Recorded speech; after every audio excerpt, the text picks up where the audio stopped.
Hi, my name is Ashish, and in this video we will see visibility into the entire attack surface through Microsoft Security Exposure Management. Well, as we have discussed already in the previous video, what is Microsoft Security Exposure Management? Let me explain you one more time in a nutshell. So, we are living in an era of expanding interconnected attack surfaces. Organizations nowadays face a growing concern about a myriad of exposures, including software vulnerabilities, controlled misconfigurations, overprivileged access, and evolving threats leading to sensitive data exposure. So navigating and, more importantly, understanding this threat landscape and where you may be exposed can be extremely difficult. So to give you this visibility, to give you this increased visibility across your digital estate, so that you can not only identify potential threats but also take proactive measures to prevent them. It gives you the security posture data, insights into the tools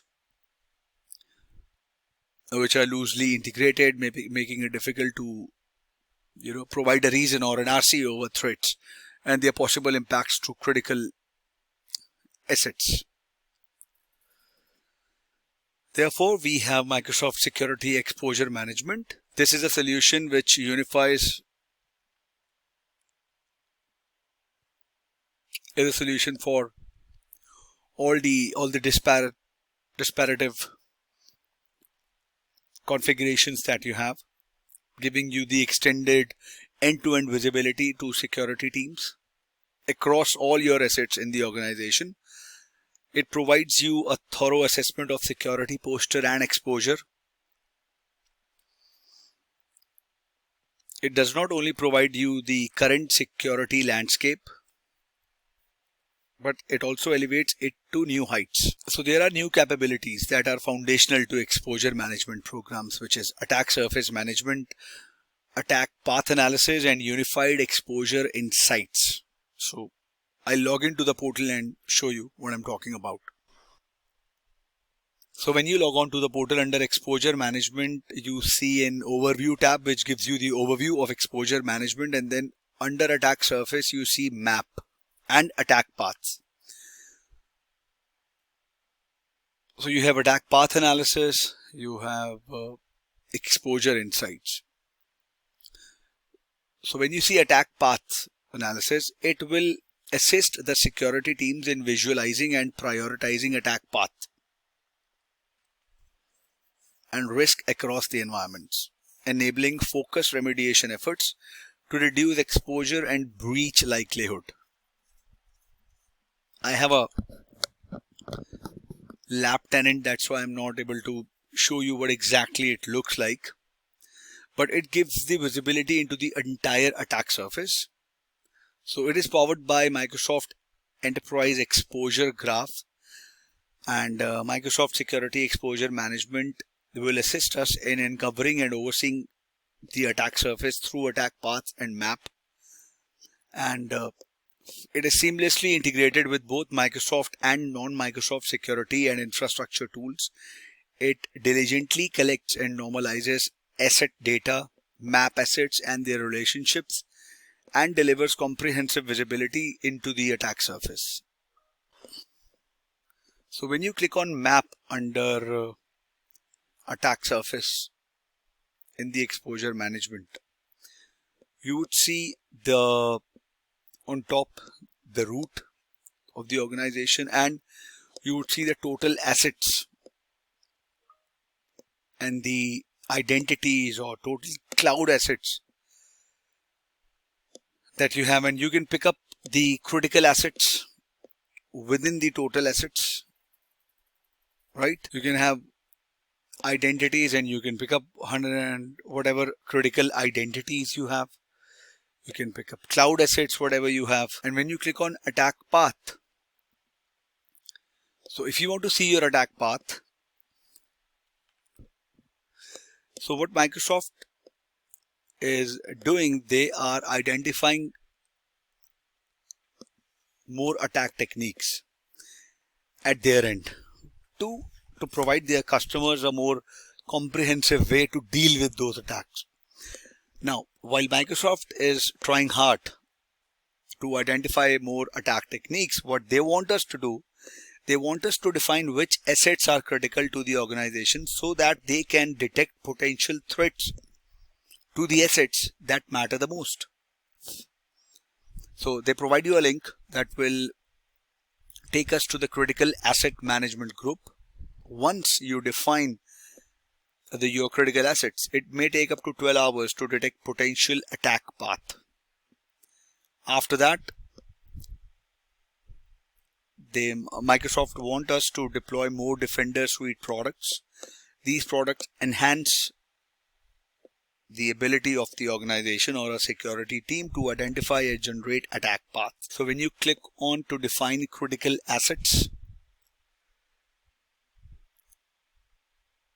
it provides you how protected are your critical assets. So you will gain insights and recommendations in the critical asset protection initiative.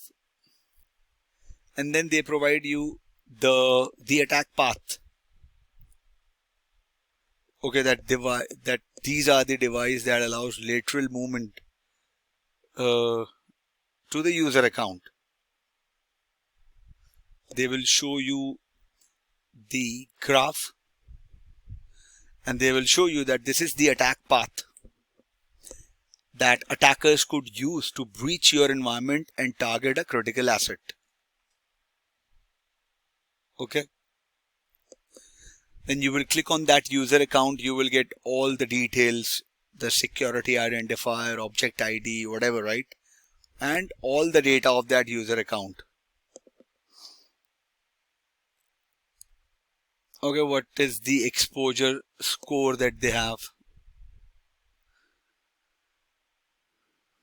And if you will click on their device, you will have all the journal details about their device, the inventory, the name, the type, and the top vulnerabilities that it is affected with, if it's a critical or medium, and what are the findings, right? And you will also get the recommendations how you can solve it. So we'll say enable local security asset protection, which will say that okay, this is a non-compliant device which is with high severity in your environment, right? So let's say they say that enable local security authority protection or LSA. So what does it do? It forces the LSA to run as protected process light. If LSA is not running as a protected process, attackers could easily abuse the low process, identify the integrity for attacks such as pass the hash. And then what are the remediation steps? What are the exposed entities? What are the related initiatives? What are the related metrics? And then you can manage that in your Microsoft 365 Defender under security recommendations for that particular device, if you will click on it. Okay. And you can so when you will request a recommendations, you have an option to request a remediation so that the remediation is applied automatically by the Microsoft 365 Defender. Or you have an options that you can set the registry key manually, right, on these exposed devices. Whatever the exposed devices are which has the same issue. Okay. If you want to report that if you want to report that inaccuracy or open the software page, on which machine it is applied, whatever, right? We can do that. And then you can manage a lot of things: email notification, preview features, alert service settings, permissions and role, streaming APIs, everything under the map and attack path following. Okay, I hope this was informative for every one of you.